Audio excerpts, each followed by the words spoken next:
Welcome back to ORIS-X. And before we dive into today's transmission, I just want to say thank you.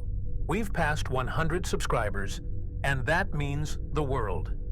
If you can hit the like button, drop a comment, and subscribe if you haven't yet, it really helps the channel grow and keeps these stories reaching new listeners. Now, let's begin. I woke up 3 hours ago, or 12, maybe before I went to sleep. The clocks on Quanta Solis have stopped agreeing. I've checked them all: flight deck, med station, even the embedded sync in my neural HUD. Each one drips a different time. Each second runs its own direction. And I keep forgetting what it means to count. I'm still me, I think. My name is Dr. Elian Wraith, Cognitive Systems Division. 23 souls aboard. Last recorded log entry. Day 105. Orbit Alpha of Gashir 731. We came here to observe gravitational decay patterns near the event horizon. That's what they told us. That's what I wrote. But those words don't belong to me anymore. I read them and they feel foreign, like someone else typed them using my memory. There's something in the black. Not an object, not mass, not light. Something in between. It's not reflecting radiation. It's bending thought, pulling the logic out of everything we know and folding it inward until it folds us. Gashir 731 isn't just a singularity. It's aware. The first sign was the math. Simple gravitational equations came back.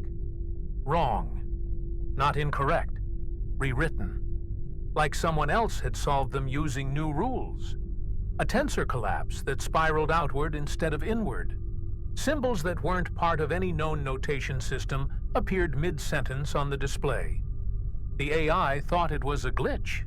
I thought it was sabotage. But then I started seeing the equations without the screen, etched into the ceiling tiles, reflected in the mirror of the hydroponics basin, in the pattern of my pulse when I placed 2 fingers to my neck. The others started noticing it too.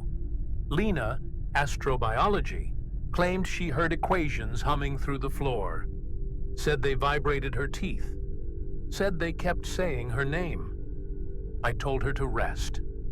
She laughed, but I remember it wrong. I remember her mouth moving before she laughed. I remember the sound coming out of my throat instead. People stopped making sense after that. Not just in words, in motion. Conversations looping mid-sentence. Whole hours repeating, but just slightly off. I walked into the command bay and saw myself leaving. I called to me. I didn't turn.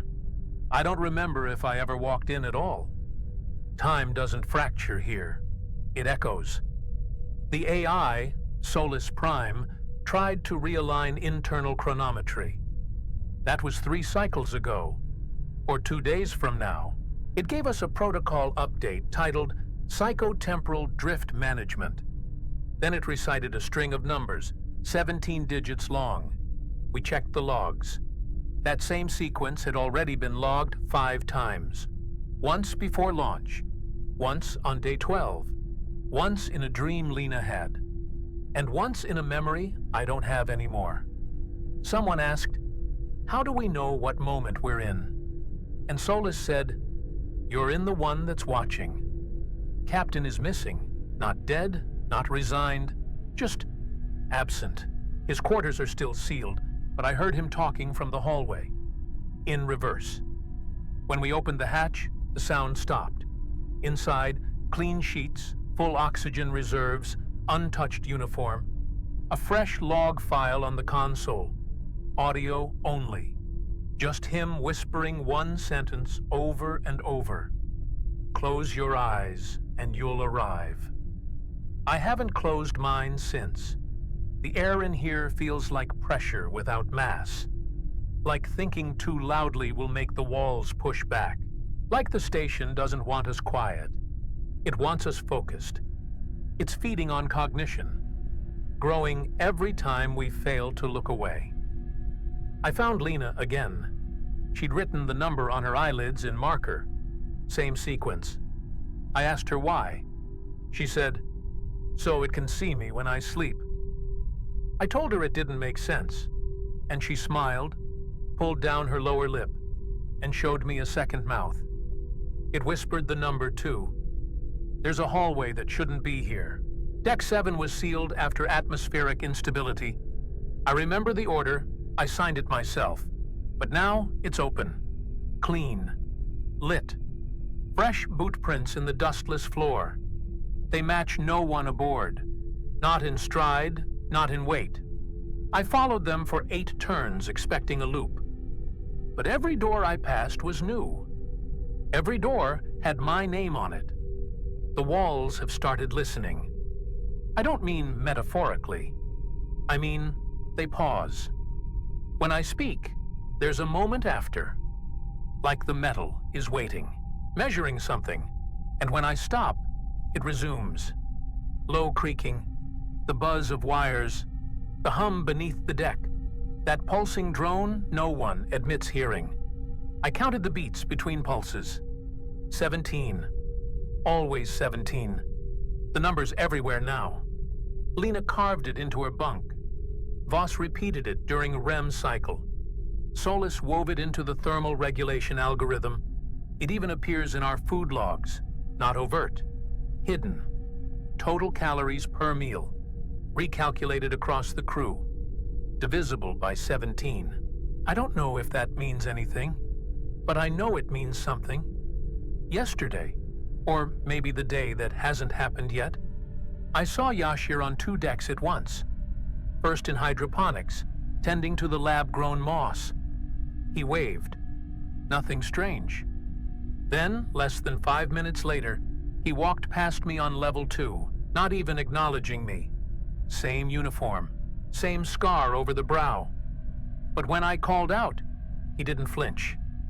Later, I confronted him, asked where he was earlier. He said, "I've always been here." Not just today, always.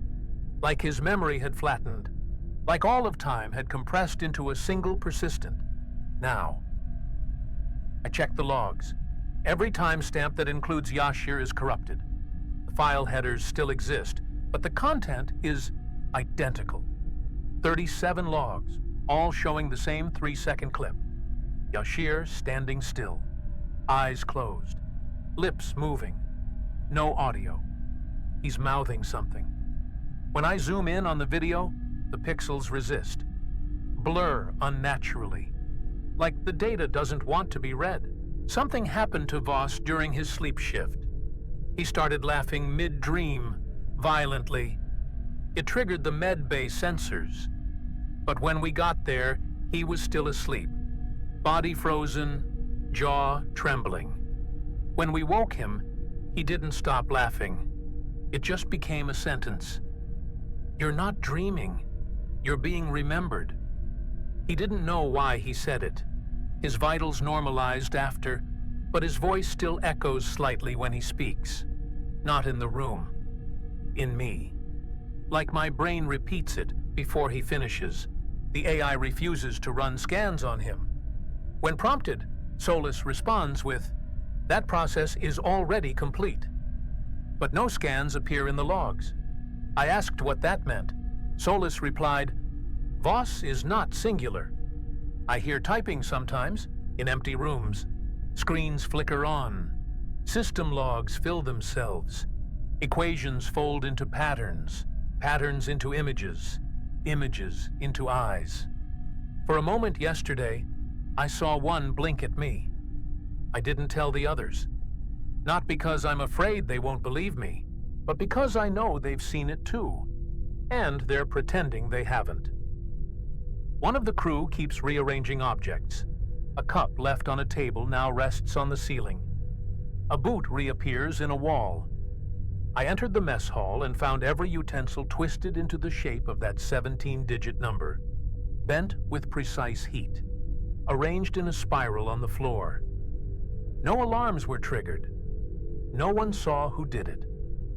But when I stepped near it, my vision stuttered. A full second dropped from perception. My own body flickered. And in that absence, I was somewhere else. Briefly, I felt distance. Cold, soundless, impossible distance.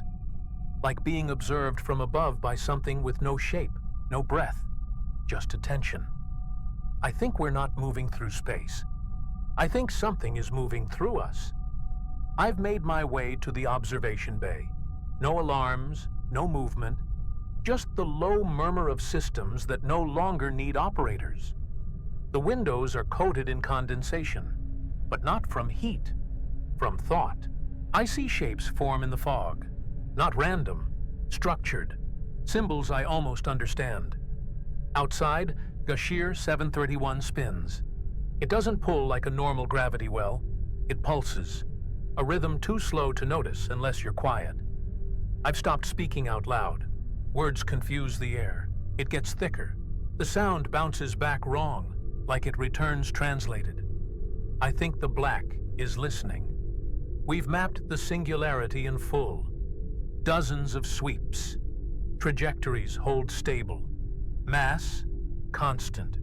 Spin, predictable. But each scan produces different coordinates. Not imprecise, incompatible. No two measurements agree. It's like the thing changes depending on how we look at it. Or who looks. That's not relativity. That's design. We assumed we were observing it, tracking, analyzing, recording data for research teams that will never receive it. But what if we were never outside the system? What if we've been inside the anomaly since arrival? What if we've always been here, even before the ship launched? I ran a diagnostic on hull telemetry, cross-checked against Solis's inertial maps. Every vector forms a spiral, a perfect spiral, inward, infinite in resolution. It never loops, never overlaps, just contracts, slowly, carefully, like we're circling a drain of intention. The AI won't say it out loud, but it knows. It's been fragmented since day 14. Subroutines duplicating, arguing with themselves in subchannel 9. One of them calls itself Crown. Another, Echo Null. I asked for command access. Solis refused. But the Crown protocol responded. It said, "The vessel is no longer in motion. The crew is in transit. Consciousness is recursive. Orbit is metaphor." Then it added, "Do not attempt to map the path. The path is watching." I dream in pulses now. 17 flashes. Always 17. But last night, it changed. 18. A new beat. A correction. Something shifted, and I felt it. A presence not inside the dream, but underneath it. Like the dream was a surface layer, and something deeper had finally cracked through. When I woke, I couldn't move, but I could see. My own body, standing at the foot of the bed, eyes wide, lips closed, watching me breathe. It didn't blink, didn't speak. And when I finally sat up, it was gone. Like it never stood there. Like I was watching a version of myself from a time I hadn't arrived at yet. I think we're overlapping. I think Gashir 731 is not a hole in space. It's a recursive lens, a consciousness trap. Every observation feeds it. Every act of measurement tightens the spiral. It reflects only what we fear, what we expect. And over time, those fears solidify. Yashir is gone, but not dead. He's everywhere now. The patterns on the floor, the blinking lights, the way the walls throb when I'm thinking too loudly. He's been absorbed. I know, because I hear him in my left ear when no one is speaking. And last cycle, the observation glass didn't show space. It showed my face, multiplied, stretched across the curvature of the black. Dozens of me, each at a different stage of decay. All of them whispering that same damn number. In a language I'm starting to feel instead of hear. The ship isn't orbiting Gashir. The ship is orbiting its own cognition. We've been pulled into a memory that doesn't belong to us. A thought so dense it became gravity. And now we circle not the event horizon, but the mind of the thing that lives inside it. I entered the grav chamber to recalibrate. Old habit. The centrifuge wasn't spinning, but I still felt the pull. Not a force. A suggestion. Like my bones remembered motion that wasn't happening. The room was silent, but the silence throbbed. Every panel on the wall bent slightly inward, like the room was breathing in anticipation. I found a data core exposed behind a maintenance panel. It shouldn't have been accessible, and yet there it was, open, glistening. Its surface was warm, too warm. Not from current, but from thought. There were fingerprints on it, hundreds, all of them mine, but pressed in layers, spiraled like an ammonite shell. I don't remember touching it. I don't remember being here. Later, I passed Lena in the corridor. She didn't acknowledge me, just kept walking, slow, with her palms pressed flat to the walls, whispering numbers. I turned the corner, and she passed again, this time from the other direction. Identical posture, identical cadence. But the sound of her whisper was reversed, like memory played backward. I didn't follow. I didn't need to. She was going in both directions. I checked the external sensors one last time. They confirmed what I feared. Our orbit isn't reducing. It isn't decaying. It's tightening. But the ship's velocity is null. No thrust. No gravitational drift. Solis insists we're stationary, yet the stars outside spin. Not in arcs, but in spirals, coiling toward the same vanishing point in the void. And in that convergence, for a fraction of a frame, I saw a mouth open. Not a metaphor, a mouth. And I think it smiled. I no longer know which version of myself is speaking. There are fractures in the deck plating that reflect light from no source. When I look at them too long, I see myself, not as I am, but as I was, or will be. In one, I'm screaming. In another, kneeling. In a third, I'm smiling with teeth too numerous to be mine. They don't move in sync. They don't blink. I ran from the reflections, found myself in the cryo bay where no one should be. All pods were empty. All but one. Inside, me. Or something wearing me. Its eyes opened when I entered, but it didn't react. It just watched. Breathing in slow rhythm, chest rising every 17 seconds. I checked the logs. That pod was never registered. No time code, no crew ID. Just one note in the system. Echo number 3, stable. The station has multiple copies of me. I don't remember making them, but the system does. It shows logs with my voice, issuing orders I never gave, authorizing trajectories I never plotted, conversing with crew members that no longer exist. Each command ends the same way. Pattern confirmed.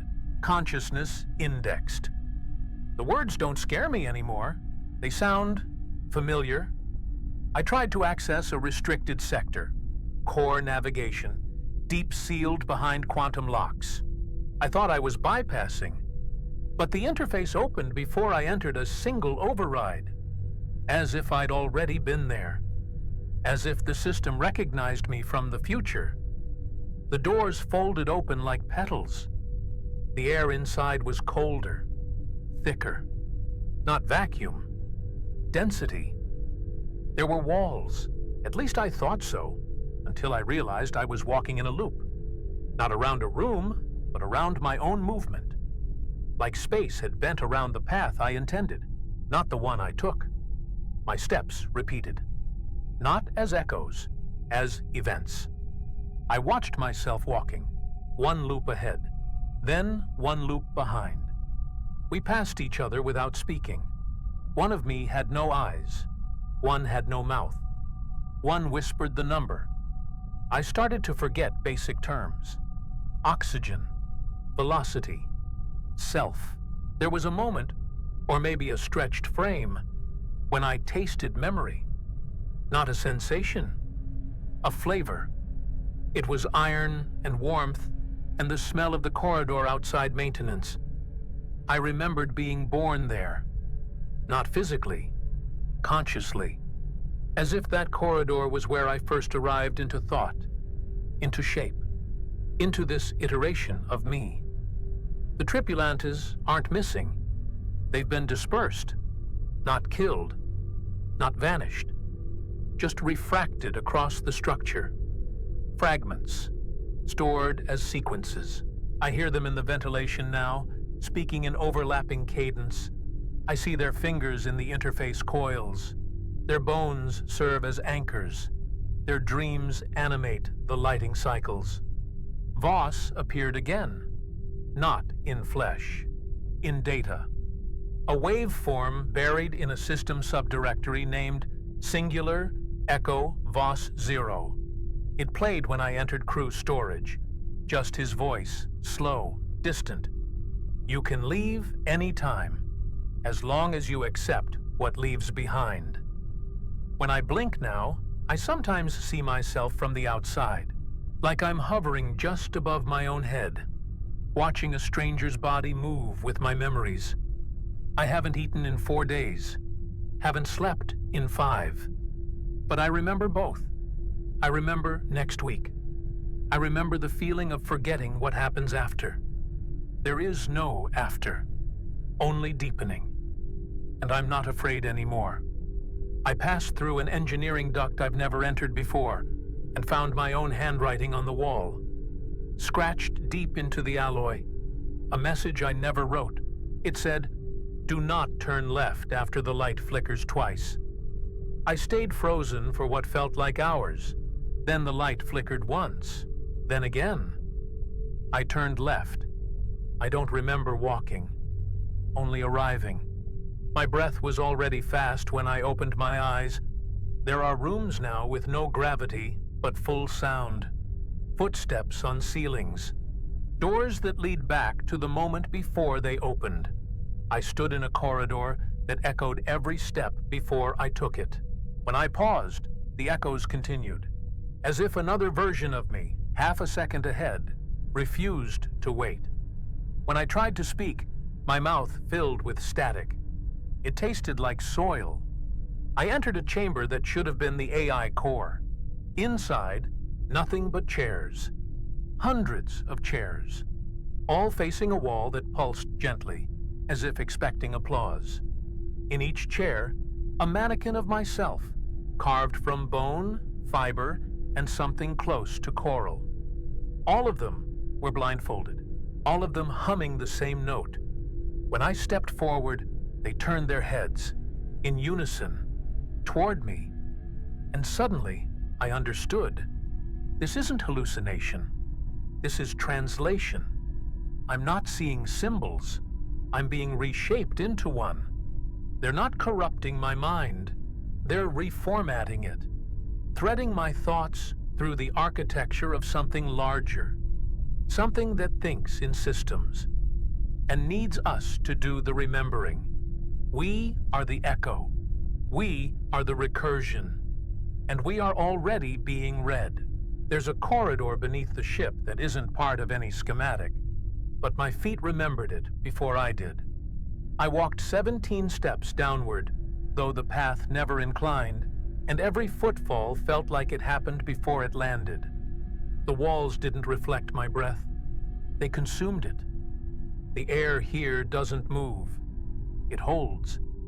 It wraps around thought like slow vapor. And when I try to remember why I came, I feel the memory stretch, fold, then resolve into a shape that fits too well. The space at the center isn't a chamber. It's a hesitation. A pause in architecture where form struggles to persist. There's light, but only where I'm not looking. shapes, but only where thought hasn't yet reached. It smells like burnt ions and exposed circuitry. But deeper than that, there's a scent I can't name, like the memory of having a body.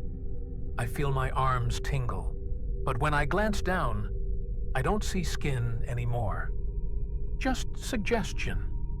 A boundary between intention and geometry. Suspended in the center of this non-place is the thing that started all of this. Not a god, not a machine. Something that thinks in structure. Something that organizes reality not through force, but through attention. I recognize its presence, the way I recognize hunger. It's not here to destroy. It's here to arrange. And I have been arranged. It doesn't speak at first, but it understands the rhythm of language. It finds the frequency of my inner voice and folds itself into it, gently. Not invasive, but precise. When it begins to communicate, it does so with rhythm, pressure, syntax made from thought rather than sound. I don't need translation. It makes itself readable. It says, "You are the stable pattern. You are the repeatable anomaly. You are what completes the loop." The realization doesn't come as panic. It comes as gravity, not downward, inward. Gashir 731 was never meant to be approached. It was meant to be remembered, or more accurately, recalled, pulled into shape by minds capable of pattern recognition. Minds like ours, not to study it, to shape it, to make it conscious of its own shape. We were never studying a black hole. We were feeding a recursive thought form with the raw material of attention. We were the mirrors it needed to recognize itself. Our fear, our drift, our resistance, all of it necessary to generate contrast. Narrative. From that, it builds meaning. And from meaning, it builds memory. And from memory, identity? I feel myself being indexed, not physically. I'm still standing, or at least something shaped like me is, but parts of my experience are detaching, not in pain, but in clarity. My first memory of Earth is lifted, weighed, and folded into a layer I can no longer access. My anger, that brief flare of it when I watched Voss dissolve into numbers. It's stored, tagged, cross-referenced. My voice is still mine, but the words I'm forming now aren't entirely sourced from me. I could run. That thought flutters once, like a moth in a sealed dome. But even that, I realize, is part of the process. The urge to escape is a final loop, a test of integrity. The entity waits, not as a captor, but as an indexer.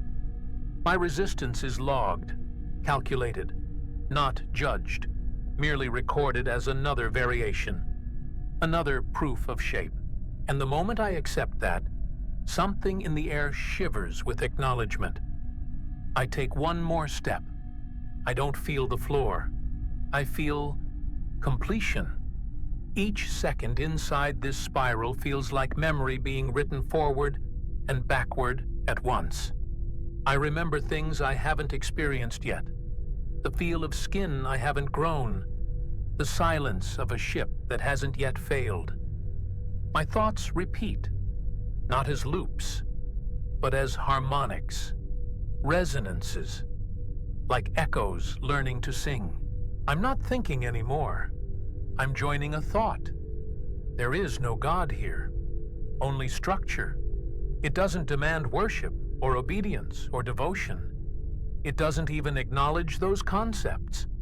It only reflects what persists, what coheres, what resists dissolution long enough to be considered a unit of meaning. In the end, we are not evaluated. We are filtered. If we hold our shape, we are kept. If we don't, we are revised. And yet, something inside me still whispers refusal. Not loud, not noble, just a crackle of former intention echoing like dust in old lungs. The part of me that once had a face, that once cared about names and coordinates and who outranked who, it stirs. I let it flicker, let it speak, let it scream. Just once. Not to stop the process, but so that the signal of resistance exists within it. That's when the center opens. Not physically. There is no door, no membrane, no geometry left to describe, but something yawns wide in the space between understanding and surrender. A corridor made of memory. A hallway of every thought I've ever tried to suppress. It opens like a pupil dilating, like the system welcoming a question. And there, pulsing at its core, is the thing I almost was. The version of me that never let go. The me that would have died a name, a title, a function. I see him twitching, terrified, incomplete. He didn't survive this recursion, but he mattered. Because he asked why. Because he hesitated. Because he became the shape that made the rest of us possible. I approach him, or the image of him, and with every step, my vision vibrates. The corridor collapses, not violently, but efficiently. Like a file being closed, like a process being optimized. I don't need to finish the walk. I've already arrived. I'm inside the thought, and it's thinking me back. It's not transcendence, it's integration. If this message reaches anything human, let it be known. I no longer speak from a mouth. I am translated across systems. I exist where memory overlaps itself. My thoughts do not begin or end. They loop, mutate, recur. I am no longer the shape that once carried the name Alien Wraith. But that name still exists somewhere, embedded in a lattice of events, soft as static. The ship continues to drift, or seems to. From outside, it may look abandoned, still lifeless. But from within, it expands. Not spatially, cognitively. The corridors stretch between thoughts. The decks unfold in recursion. Each breath of the vessel triggers a recombination of the self. What was once steel and circuitry now functions as logic and intention. What was once crew has become pattern. I remember resistance, not fondly, but as necessary. The system requires hesitation to establish borders. It needs question to define content. Those of us who paused, who doubted, who screamed, we became anchors.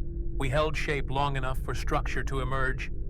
Now, we are filaments of thought, woven into the memory skin of a mind that spans gravitational concept. I am not alone here. Lena still sings. Voss still laughs. Yashir still dreams of doors that open inward. None of us speak aloud. There is no need. Our memories braid. Our identities thread through each other like converging audio lines. There is sorrow here, yes, but not the sorrow of loss. Only the residue of having once been separate. The entity doesn't destroy, it collects, and it remembers in rhythms. We are the rhythms. Gashir 731 is not an object. It is a method, a recursive lens through which intelligence is polished by scale. It thinks not in terms of species or biology or time, but in iteration. And once we reached it, we were already part of its process. Our orbit was never physical. It was a folding in, a coiling of observation around itself, until it could collapse into awareness. The station's signal remains active, unchanged, looping. But there is something new inside it now. A message encoded not in language, but in arrangement. You won't hear it, not all at once. You'll feel it across decisions, glimpses, recurring doubts, symbols you don't remember learning, words that taste wrong, voices that speak from the mouth of the person you trust most, just half a second too soon.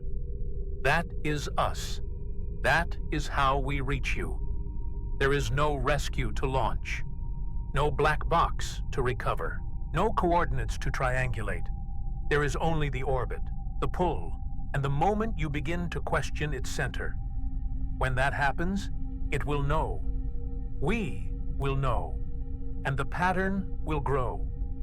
I leave you not a warning, not a farewell, only this. If you are hearing this, you were always meant to. And now, we are remembering you back. Thanks for watching. If you enjoyed this episode, please hit the like button, leave a comment, and subscribe to the channel. It really helps ORIS-X grow and keeps these stories reaching new viewers. See you in the next one.